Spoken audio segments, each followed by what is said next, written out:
we've talked before about gunite pools and liner pools, and we talked briefly about fiberglass pools, but until this client and this pool that you see behind me, I had never actually seen a fiberglass pool in person. Now, we can't show you what it looked like to install, but it went exactly like we talked about before, which is they had to dig a big hole, bring in the shell essentially with a crane and drop it into the hole to install it. But I wanted to show it to you just so you can see what it looks like, you know, in real time of, you know, me standing next to it rather than just images maybe on Google. But you can see like the client chose a very blue color. It's got lots of sparkle into it. But beyond just the pool, I wanted to show you the entire structure that it's all in and kind of how it all goes together as one piece. We don't see a lot of these enclosures where we live in Mobile, Alabama. This client is actually in Fairhope, but you see these a lot in Florida. And basically it's a screen structure that goes over the pool and prevents pine straw and leaves and things like that dumping in the pool, because we are surrounded by trees right now, which of course would be a lot of maintenance. Now you're going to get the maintenance on top of the screens too, so it's not that they're maintenance free, it's just that it's one less level of maintenance than anything else.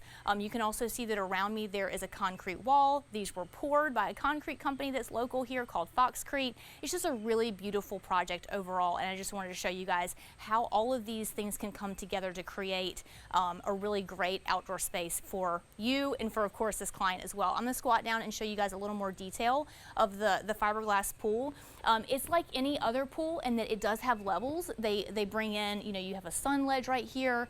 You've got steps that go down, so you're not limited by like one level or just something that slopes down from 4 feet to 8 feet like an old school pool. There are so many options. This one has a curvy shape, there's rectangular options, there's tons of things to choose from, and there's more variations in color as well. So don't be afraid to look into the fiberglass option if you have the ability for it to be craned over. You know, if you've got some land around that can access your backyard or wherever you're going to put the pool, then a fiberglass option may be for you. I want to feel it because I haven't actually felt this thing yet. It's actually really smooth. It has a few bumps in it where I think that sparkle is, but compared to the aggregate that I have at my house, which is the Diamond Bright, it's much more smooth. And of course, it's covered. Again, easier maintenance as far as those leaves are concerned. So be sure to check it out if you're looking into a pool option for your backyard.